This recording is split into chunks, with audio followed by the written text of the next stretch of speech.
Hola, ¿cómo están? Bueno, este año de 2024 quiero compartir con ustedes porque se celebra este año los 100 años de la publicación de una de las novelas más importantes de la literatura colombiana y de la literatura latinoamericana, como es la novela La Vorágine de José Eustacio Rivera. Entonces vamos a ver unos aspectos de la vida de José Eustacio Rivera y de la vorágine más exactamente. Entonces, compartiendo un poquito la pantalla, vamos a ver ese, ese, digamos, eh,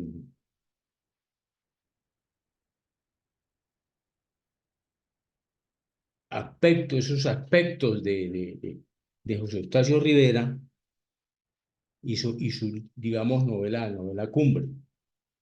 Entonces, pues comenzando a decir que José Eustacio Rivera, pues nació en el año de 1888 en un caserío que había muy cerca de Neiva, que actualmente se llama Rivera, precisamente en honor de él y su obra, y murió en 1928.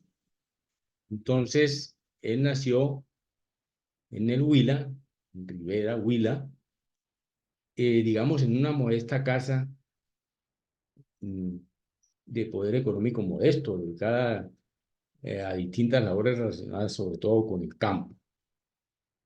Su padre se llamaba Eustacio, su madre Catalina, y tuvieron 11 hijos, incluyendo a José Eustacio Rivera.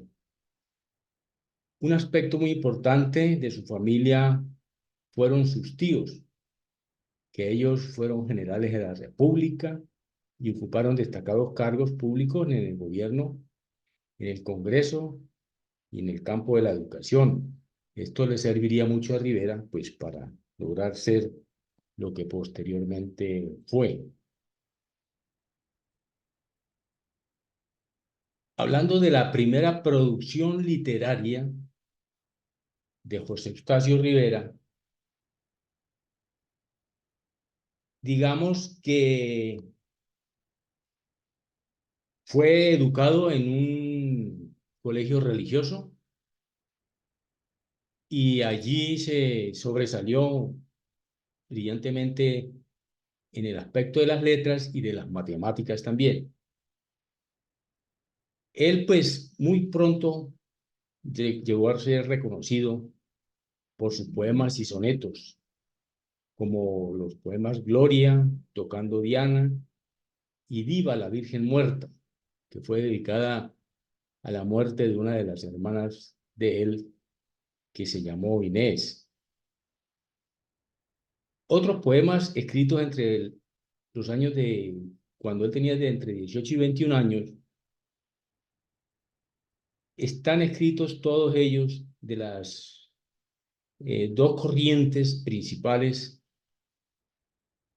que se manejaban en Colombia y en Latinoamérica a comienzos del siglo XX y que se confundían entre ellas porque había ahí un punto de inflexión, digamos, un punto de cambio entre el romanticismo de finales del siglo XIX y el modernismo que comenzó, digamos, en el siglo XX ya, a los comienzos. Entonces, Rivera, en medio de estas dos corrientes, logró aproximarse de manera original a una temática frecuente en la poesía colombiana de la época, que era la poesía bucólica, referente a, digamos, lo que tiene que ver con el campo y la parte agrícola en general. Rivera no solo trató de interiorizar, digamos, la naturaleza, esa que vivió muy de cerca, sino hacerse él uno con ella, es ser parte directa de la naturaleza. Entonces no trató a la naturaleza de colocar, de darle alma, sino de, digamos, adoptarla para darle fuerza, digamos, a su propia subjetividad. Entonces, en una correlación tan íntima, por ejemplo, que al finalizar el poemario Tierra de Promisión, en el soneto 25 de la tercera parte de este poemario, se atrevió a decir que, ¿y quién, cuando yo muera, consolará el paisaje? Y ese es, digamos, un verso del primer terceto de ese soneto 25 de Tierra de Promisión, que dice todo el tercer soneto: me borrará la noche, mañana otro celaje, y quién cuando yo muera consolará el paisaje. ¿Por qué todas las tardes me duele esta emoción?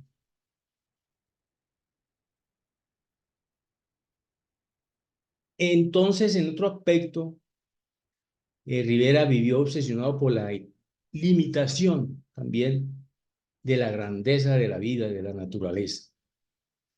Escribió: el hombre, a pesar de la libertad de su pensamiento, debe rendirse ante la finitud de su tiempo. En 1920, Rivera publicó el soneto Loco gasté mi juventud, que ilustra esta idea, y dice: loco gasté mi juventud lozana en subir a la cumbre prometida, y hoy que llego, diviso la salida del sol tras una cumbre más lejana. Aquí se plasma perfectamente ese aspecto en donde muestra la brisna, que es el tiempo por un lado y la misma existencia y naturaleza, el universo, somos una brisna en el universo. Entonces, cada vez que vemos a la distancia, nos acercamos cada vez más a otro infinito y luego a otro infinito, etcétera, etcétera. Siguiendo con estos aspectos de la primera producción literaria de José Eustacio Rivera, entonces podemos decir que comenzando en 1906, Rivera ganó una beca para ingresar a estudiar en la Escuela Normal de Bogotá, que fue ahí donde empezó ya a incursionar en todo esto, digamos, del estudio de la literatura. Allí fue el protegido de un profesor y escritor conocido bajo el seudónimo de Pacífico Coral, un profesor que le vio las condiciones y lo apoyó en esa escuela, en la Escuela Normal de Bogotá. En 1909 vivió en Ibagué y trabajó como inspector escolar, en donde describe o escribe poemas marcados por elementos de la poesía épica de Miguel Antonio Caro y de Rafael Núñez, dos portentos finales del siglo XIX en Colombia. Los mejores, digamos, poemas fueron consignados en su obra Oda a España, el cual, los cuales obtuvieron el segundo lugar en los Juegos Florales de Tunja en 1910. Estos Juegos Florales de Tunja son muy afamados en Colombia y quien los gana, pues son personas, digamos, de prestigio, de alto vuelo en el campo de la literatura.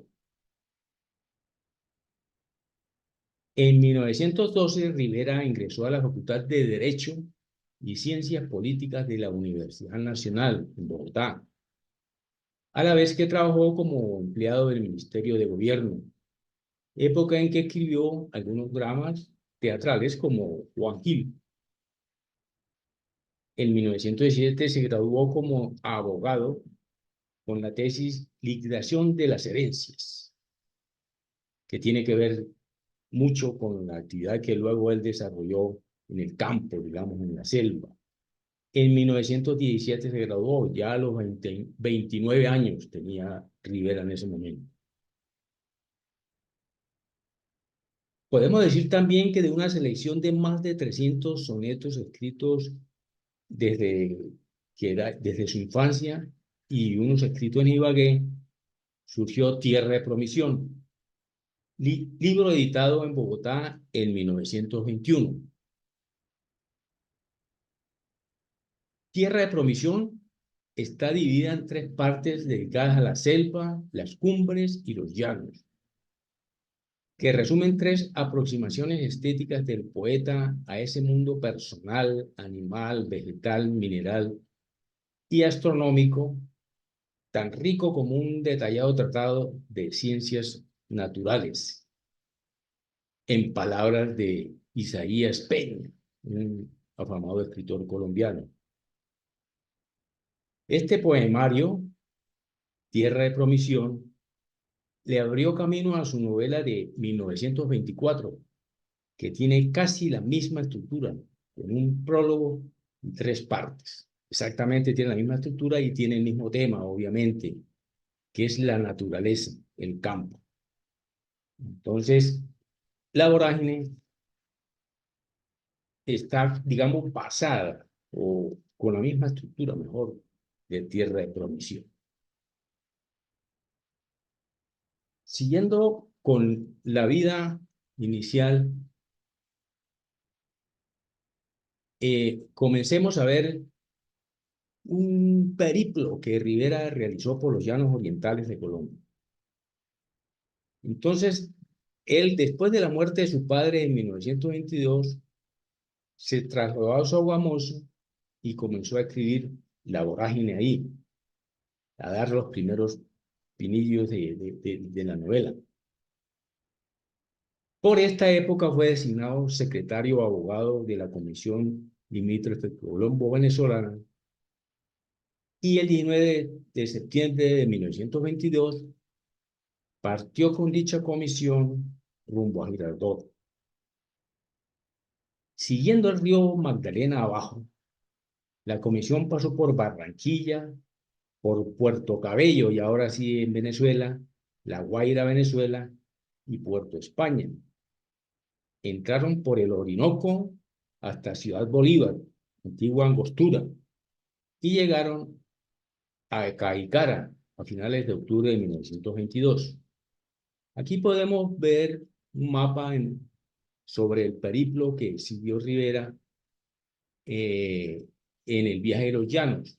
Esta es la parte norte de Venezuela, sigue hacia el, digamos, oriente y entra por la desembocadura del río Orinoco y llega hasta el nacimiento de ese río tan importante colombo-venezolano, digamos.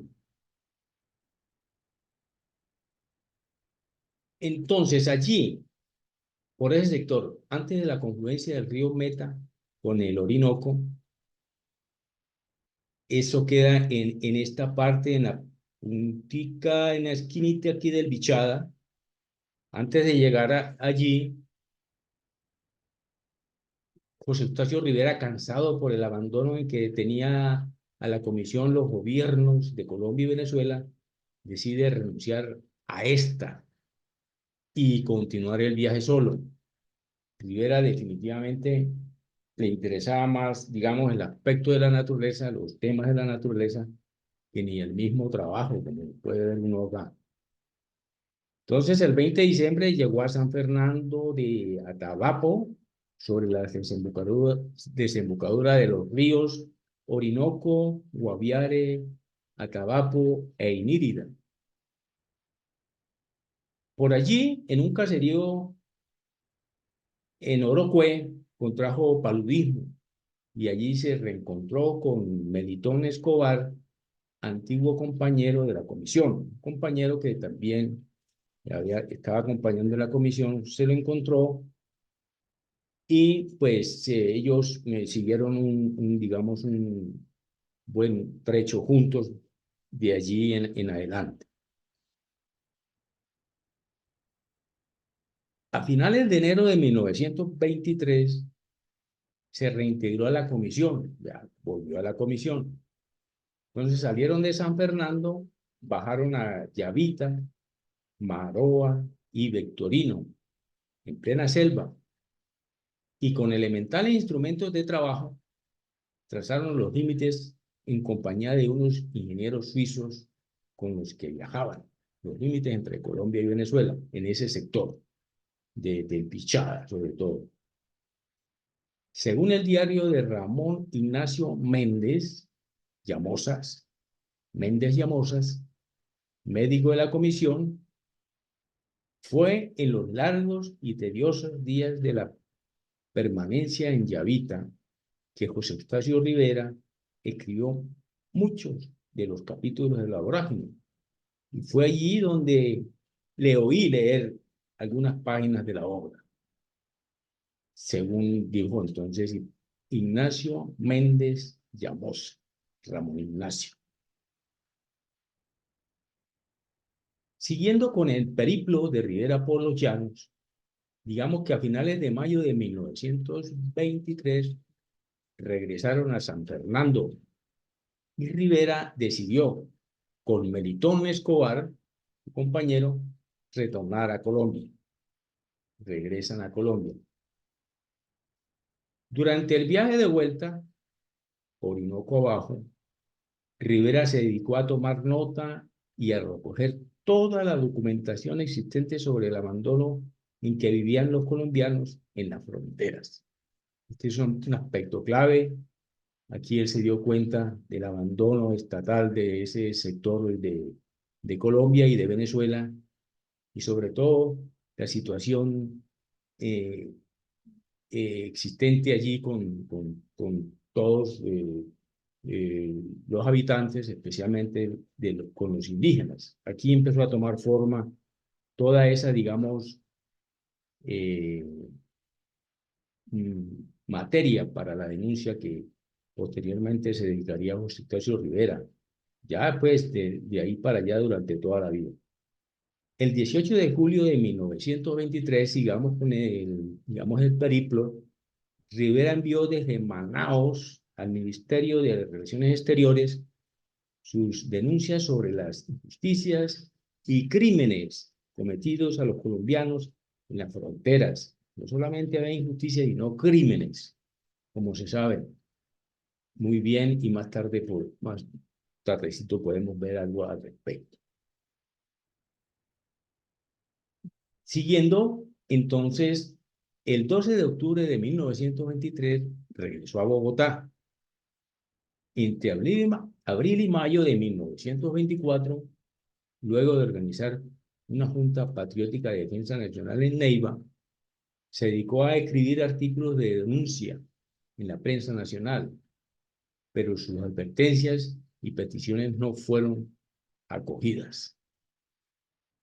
Denuncias a la prensa nacional de de una sola voz, que siempre es opacada por los que no les interesa que se hagan esas denuncias, que siempre son los del poder económico en general, los del establecimiento. La Vorágine se publicó en abril de 1924 en la editorial Cromos de Bogotá, en 1924. Por este año hace ya pues 100 años, que eso es lo que estamos aquí conmemorando, y ese es el, digamos, el objeto de esta charla. La novela fue escrita durante 2 años y corregida en 6 meses, entre Sogamoso, San Fernando de Atabapo, Chavita, Maroa y Neiva. Entonces veamos los aspectos fundamentales de La Vorágine. Es una obra monumental que tiene mucha tela de dónde cortar Y pues, a ver, nada más el arranque, la primera frase del libro lo dice todo. La famosísima frase que todos hemos oído y que hemos escuchado algún día en la vida, que hemos leído algún día en la vida. Antes que me hubiera apasionado por mujer alguna, jugué mi corazón al azar y me lo ganó la violencia. Ahí está resumido todos esos aspectos que vamos a ver enseguida. La vorágine es considerada la obra maestra de Justecio Rivera y un clásico de la literatura colombiana y latinoamericana, como dijimos anteriormente ya. También dijimos que es una obra de denuncia social sobre la violencia y la situación de explotación que se vivió en la selva amazónica durante la fiebre del caucho entre finales del siglo XIX e inicios del siglo XX. Su estilo, como también dijimos algo ya, revela influencias tanto del romanticismo como del modernismo, como lo muestra la frase con que inicia el libro, precisamente, la que acabamos de leer, y que uno nunca o no nos iremos a cansar de repetir y grabar. Antes que me hubiera apasionado por mujer alguna, jugué mi corazón al azar y me lo ganó la violencia. Entonces, también, como dijimos anteriormente, la vorágine está dividida en tres partes y contiene un prólogo y un epílogo. La mayor parte de la novela es narrada por el personaje principal, Arturo Cova, un poeta que decide huir con su amante Alicia hacia Casanare. Aquí vemos una fotografía de José Eustacio Rivera por allá en los llanos en su hamaca.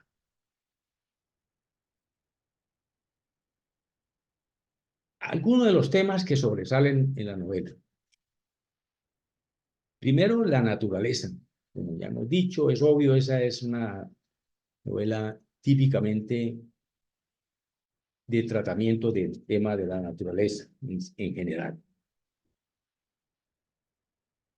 Los llanos colombo-venezolanos y la selva amazónica y la influencia de esta en el carácter de sus personajes. Ese es uno de los primeros aspectos más sobresalientes. Luego tenemos la denuncia social de la violencia y explotación de los caucheros. Practicada esta violencia en toda persona, sin importar etnias, géneros y regiones. Indios, mujeres, blancos, negros, niños, mestizos, mulatos. Todos estaban imbuidos en esa violencia y no eran discriminados en ese aspecto. Otro tema que sobresale en la novela es los romances malogrados. Arturo y Alicia, los protagonistas, están rodeados de estos. Permanentemente la novela es, digamos, no de esas novelas rosas, sino de una novela de, digamos, romances malogrados y no conclusión feliz de casi todos los acontecimientos. Y allí a la novela la cubre una desesperanza total. Arturo Coa, desde que se fuga con Alicia, ve nubarrones por venir, siempre, desde que salió de Bogotá hasta el final. Veamos entonces un resumen de la vorágine, digamos, abuelo de pájaro, y empecemos por el prólogo. El prólogo fue escrito por el mismo José Eustacio Rivera y está dirigido al ministro de Colombia, en donde hace referencia a la situación de los caucheros colombianos y a los manuscritos de Arturo Cova, criticando su estilo lleno de regionalismos. Aquí vemos que es un escrito que él hace referente a su novela y en donde en el mismo escrito pues empieza a pedir ya o a manifestar disculpas por los errores ortográficos, gramaticales y de construcción que pueda tener ese escrito. Entonces, en ese prólogo dice exactamente en alguno de sus apartes, señor ministro, de acuerdo con los deseos de su señoría, he arreglado para la publicidad los manuscritos de Arturo Cova remitidos a ese ministerio por el cónsul de Colombia en Manaos. En esas páginas respeté el estilo y hasta las incorrecciones del infortunado escritor, subrayando únicamente los provincialismos de más carácter. Entonces allí está plasmado nuevamente lo que decimos. Ahí se disculpa de los posibles errores que pueda tener su escrito. Entonces, veamos rápidamente la primera parte de la vorágine. En la novela, el protagonista principal, Arturo Cova, nos cuenta su historia con su enamorada Alicia, quien estaba condenada a casarse con un terrateniente viejo, pero adinerado. Era una mujer bogotana, joven bogotana, que sus padres le tenían un matrimonio arreglado con un terrateniente, obvio, mayor que ella como siempre no le gustaba y quería librarse de esa situación de alguna forma. Entonces Alicia conoce a Arturo Cova, o se conocen en alguna oportunidad, y Alicia decide tener un amorío con él. Un poeta culto, mujeriego y pobre, era Arturo Cova. Pero con él esperaba que esto la lograra salvar del matrimonio ese arreglado, ¿sí? Entonces decide entablar amoríos y empiezan a tener pues problemas lógicos con los papás que se enteran y que están enamorada de un poeta, un don nadie por allí, mientras que desprecia al que sí tiene el poderío y la plata. Y empiezan a hacerle la vida imposible. Entonces la pareja, entonces para salir de esos problemas y del mismo terratenientes, no ven otra forma sino huir hacia los llanos orientales, por lo cual inicia la justicia la persecución de los amantes, ya que el mismo terrateniente empieza a inculparlo a Riguera de cuestiones y le manda, digamos, la justicia. Entonces ellos en la huida encuentran amigos, claro, que los ayudan. Encuentran a don Rafo y a la pareja de Griselda y Fidel Franco sobre todo. Barrera eh, encontraron a Barrera un cauchero que prometía oro y riquezas para convencer a los que le decidieran en la explotación del caucho. Entonces le echa el ojo a Alicia y a Griselda y con dulces promesas y regalos trata de seducirles para que le acompañen en esta labor. La intención de Barrera no era nada, con Alicia y con Griselda no era nada diferente a llevárselas a las explotaciones de los cauchos y someterla allá a todos los vejámenes que se cometían con los distintos personajes que llegaban allá. Tanto que se dice que el que lograba llegar allá era muy difícil que saliera con vida. Griselda y Alicia entonces resultan convencidas por Barrera, por este oscuro personaje. Arturo explota en celos ante la posibilidad de que Alicia le sea infiel con Barrera y se enfrenta con él, resultando Barrera pegándole un tiro en el hombro a Arturo. Hiere entonces Barrera a Arturo Cova en la refriega.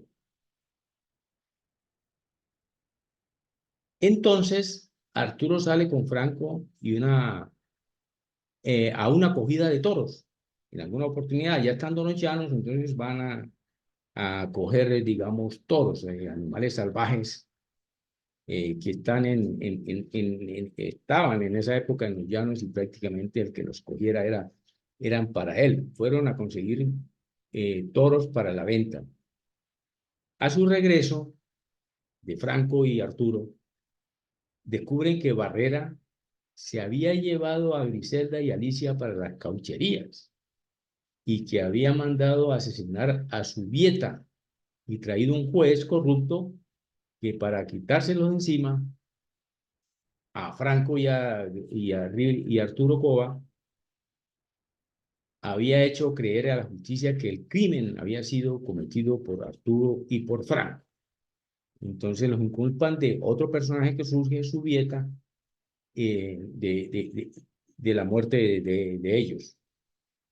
Entonces, ¿qué pasa? Pues que ambos, al descubrir que Griselda y Alicia no estaban, estallan en cólera, locura y euforia,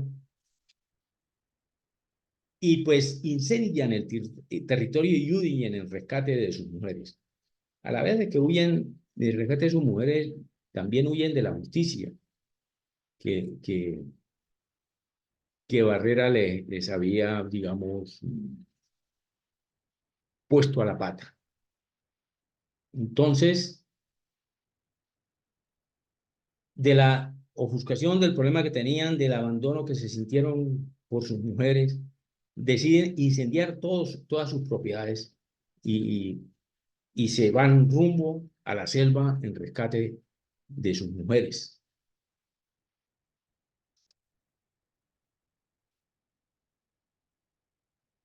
¿Quiénes se van? Se va Arturo Cova, Fidel Franco, Correa y el Pipa.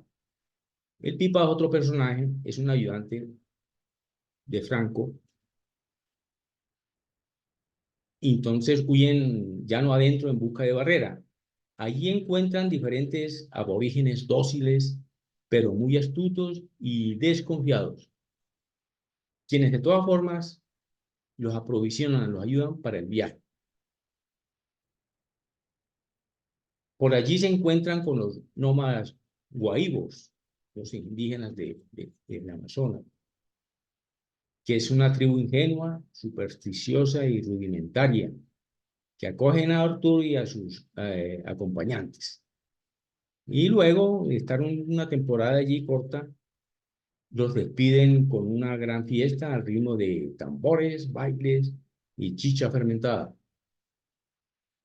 Al reanudar el viaje encuentran a Eli Mesa, otro personaje, quien conocía muy bien a Fidel Franco ya. Eli les contó cómo fue engañado por Barrera y cómo éste traicionaba a todos los que le seguían y de cómo les hacía entrega todas sus, les hacía entregar todas sus posesiones y los encadenaba y dejaba como clavos. Ya. Ese personaje que se encontraron siniestro. Eh, Barrera, que contaba Elí, que lo había conocido y había estado sometido a todo eso en un tiempo. Contó Elí que se había escapado de Barrera con dos indios malpireños, maipireños, pero que estos habían perecido en una de las fuertes cascadas de uno de los ríos y que por tal razón él también había decidido enrumbar ese el Baupés buscando vengarse de Barrera para donde había partido Barrera, hacia el Baupés, que era donde estaban las caucherías. Por el camino en este sector más o menos el Pipa se fuga con los indios guaíbos. Sale de escena el personaje. El Pipa es un personaje ahí que al principio sale cuando Arturo Coa sale con la Alicia de Bogotá y por el camino el Pipa logra hasta robarle el caballo a Arturo Coa. El Pipa era un muchacho, un delincuente. Entonces se va con los indios guaíbos y ahí lo tenemos por ahora. Cuando llegan al Guaviare encuentran al anciano cauchero Clemente Silva. Este sí es un personaje importantísimo en la novela de La Vorágine. Clemente Silva, prácticamente uno de los personajes principales. Entonces, tal vez aquí el tercero. Es un anciano, bueno, ya una persona de edad, que se encuentra muy enfermo. Tiene sus piernas llenas de llagas y entre las llagas, gusanos. Ha sufrido todo tipo de maltrato durante 16 años por los caucheros. Su espalda está llena de las cicatrices de los latigazos. El anciano cuenta que es originario de Pasto y que había salido en la búsqueda de su hijo de 12 años, quien se había fugado con los caucheros. Después de haber estado buscando por 8 años, en los cuales él mismo había sido cauchero y esclavo, lo había encontrado, pero ya muerto, lo encontró enterrado. Entonces, aquí surge Clemente Silva, que vivía tranquilo en Pasto, pero un día de una pelea normal en la casa, pues dice uno que normal muchas veces, pero que los muchachos lo toman muy a pecho. Entonces, por una reprensión de Clemente Silva a su hijo, él se le vuela y se va con los caucheros, un niño de 12 años. Él entonces emprende la huida hacia los llanos a rescatar a su hijo, Clemente Silva. Aquí tenemos entonces la vorágine ya en su tercera parte, y es cuando Arturo Coa, pues al continuar el viaje con Clemente Silva ahora, entonces ya cuando Arturo Coa sigue con Clemente Silva, que era un vaquiano de todas formas, que tenía 16 años de estar en la selva y conocer la selva, una persona que lo podía ayudar mucho, entonces cuando Arturo Coa arranca con Clemente Silva, comienza, digamos, la tercera parte de la vorágine. Se proponen entonces recoger los huesos del hijo de Silva, además de buscar a sus mujeres, Alicia y Griselda. Entonces dice que el Clemente Silva que los huesos de su hija los tiene, de su hijo los tiene decomisados el Cayeno, otro personaje siniestro que existe allá en las caucherías, en el libro, ¿no? Silva continúa contándoles cómo varias veces había cambiado de dueño, él, estando de cauchero en cauchero, buscando estar cerca a la tumba de su hijo en la selva del Brasil, hasta que pudiera exhumar sus huesos, y de cómo en este tiempo había durado perdido 2 meses en la selva, durante los cuales perdió la razón. Las circunstancias de la selva deben ser terribles, estar uno por allá solo y sin intentar, por ejemplo, salir en algún tiempo. Y hay documentación de gente que pierde la razón. Y allí Clemente Silva precisamente cuenta que en 2 meses que estuvo perdido, perdió hasta la razón en la selva. Arturo Coa y sus compañeros llegan a donde la Madonna Zoraida Ayram, una turca esclavista y proxeneta que le jala todo. Personaje también importantísimo, clave en la novela, se llama Zoraida Ayram. Era una poderosísima esclavista de la región y dominadora del negocio del caucho y de muchas cosas en la región. Y claro, dominaba también porque manejaba el tema de la prostitución. Esa era una proxeneta profesional. Pero Arturo Coa, con el fin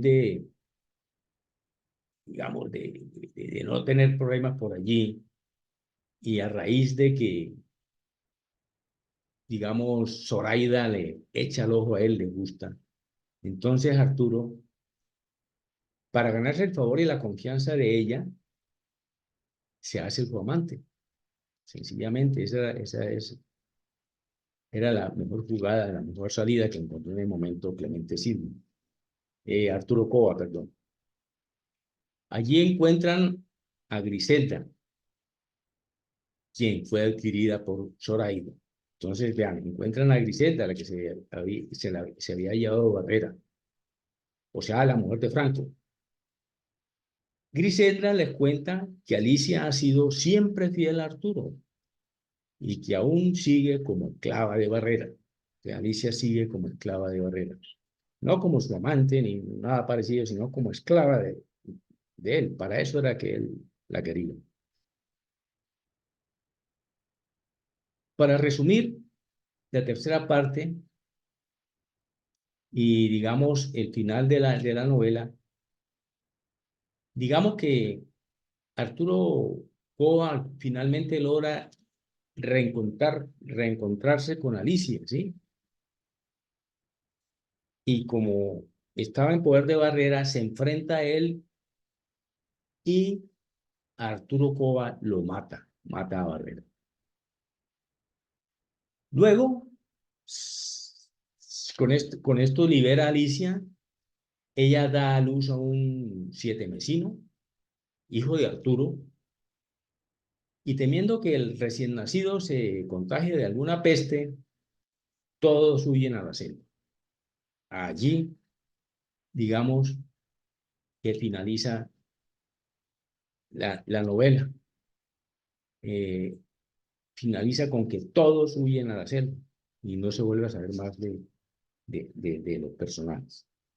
Pero hay un epílogo del libro, que es un telegrama que el cónsul de Manaos dirige al ministro de Colombia, en donde da cuenta de la suerte de Arturo Cova y sus compañeros, el cual dice textualmente, y todo ese es el telegrama: hace 5 meses búscalos en vano Clemente Silva, ni rastro de ellos, los devoró la selva. Entonces, ya se cansaron, Clemente Silva así se salva, sale, y como era un vaquiano allí fuerte de la región, pues se dedica a buscarlos, pero más o menos en los sectores donde él podía creer que podían estar, pero no los encuentra. Los devoró la selva. Aquí tenemos unos apartes de un prólogo a la vorágine, escrito por Antonio Caballero, sobre los personajes de Arturo. Vamos a leerlo rápidamente. Y dice así: sobre los personajes, Caballero apunta: el propio Arturo Cova, que quiere ser poeta y también, cuando vuelva, presidente de la República, presuntuoso, quejumbroso y violento. Su amante cachaca, la desvaída Alicia, un filipichín bogotano refugiado en la selva de sus maromas financieras, llaneros, domadores de caballos y coleadores de reses, caucheros ricos, caucheros miserables, un juez corrupto. Con la justicia no nos metamos, porque nos coge sin plata, dice Antonio Caballero. Un gobernador contrabandista, un coronel asesino, una turca lasciva que invoca a Alá, colonos, cuatreros, ladrones, putas, y siempre la abolladora naturaleza. Eso escribe Antonio Caballero sobre los personajes. Y sigue comentando en el prólogo que Antonio Caballero escribiera en alguna edición de La Vorágine. Dice Antonio Caballero: y pasan cosas y cosas en desorden, como en la vida. Es una novela realista. Pasan las hormigas tan bochas, un temblor continuo que agitaba el suelo. Matan a alguien de una cuchillada y un perro se lo lleva arrastrándolo por una tripa. A alguien se lo comen las pirañas entre un temblor de aletas y centelleos. Se roban a dos mujeres. Cae un súbito nublado sobre el llano. Eso es un huracán. Cae un huracán sobre el llano. Doblando hasta el suelo de las palmeras, alguien se vuelve loco por el embrujo misterioso de la selva. Continúa Antonio Caballero. El final se precipita. Se nota que también el autor quiere salir de ese embrujo. No aparecen las mujeres robadas, se olvida el caucho, unos personajes se van por un río, otros por otro, se pierden. Y la novela se acaba, sin desenlace que respete las normas académicas. Los devoró la selva. Es la frase con que se cierra el breve epílogo a los papeles dejados por Arturo Cova, escrito por el cónsul en Manaos. También es frase sabida de memoria por todos los colombianos. Nos devoró la selva, sí señor. Bien, ahora miremos rápidamente qué siguió pasando con Rivera después de su novela, Cumbre. Entonces, Rivera después de la vorágine, ya en 1925, fue elegido miembro de la Comisión Investigadora de Relaciones Exteriores y de Colonización. Publicó unos artículos en el Nuevo Tiempo de Bogotá titulados Falsos Postulados Nacionales. Allí denunció todo tipo de irregularidades, especialmente en la contratación del oleoducto Cartagena-Barranca Bermejo. Estas denuncias, que involucraban desde el presidente Pedro Anhelo Ospina hasta el exministro Esteban Jaramillo, provocaron un gran escándalo en el Congreso y en el país entero. Entonces, Rivera aquí ya empezó a meterse, conoció muy bien el negocio del petróleo en los llanos, y ya empezó a meterse con ese negocio y con sus dueños, digamos, del negocio. En 1926 apareció la segunda edición corregida de La Vorágine, y Rivera empezó a escribir su segunda novela, La Mancha Negra, la cual se extravió en Nueva York. Se perdió esa novela en Nueva York. En 1928 viajó a Cuba a representar a Colombia en el Congreso Internacional de Inmigración y Emigración de La Habana. Luego de esto, luego de este congreso, volvió a Nueva York. Allí fundó y dirigió la editorial Andes y contrajo con Ángel Flores y con R.K. James la traducción de su novela La Vorágine. Además, buscó las conexiones para pasarlas al cine, sin resultados positivos. Yo no conozco una película de La Vorágine, pero sí hay una miniserie que produjo RCN por allá en los años 1990, muy interesante, muy apegada al libro, que resume muy bien el libro y muy bien lograda por las locaciones, la fotografía, etcétera, y sobre los actores. Por ejemplo, Fran Ramírez interpretó a Barrera, Alicia fue por Florina Lemaitre, etcétera, etcétera. Son, digamos, personajes muy importantes de la televisión colombiana. Esperanza Gómez, por ejemplo, interpretó a Zoraida, etcétera, etcétera. Entonces Rivera, más adelante, publicó la quinta y definitiva edición de La Vorágine con más de 3.000 correcciones. Eso de las correcciones de un libro y de las adiciones y ediciones es hasta el infinito.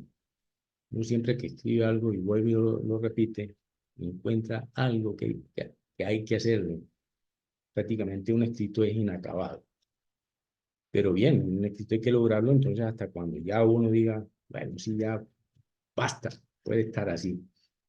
El 23 de noviembre de 1928, Después de despedir en el aeropuerto al piloto Méndez Rey en Nueva York, que viajaba a Colombia, Rivera cayó enfermo y debido a la gravedad de su estado, el 27 de noviembre fue llevado a New York Polyclinic Hospital en estado casi comatoso, con convulsiones y síntomas de hemiplegia.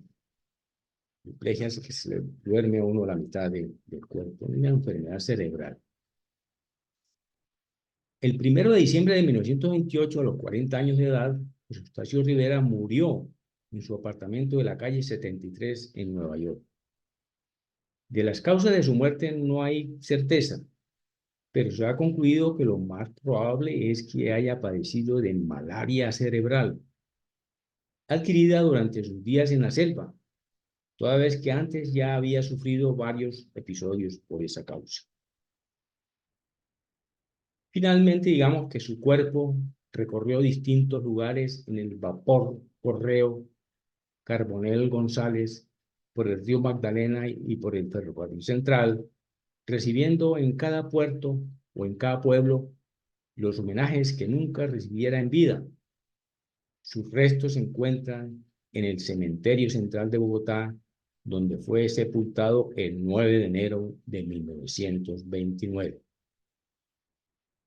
Muchas gracias por su atención. Hasta aquí este breve resumen y pues será, digamos, hasta otra oportunidad. Que estén muy bien.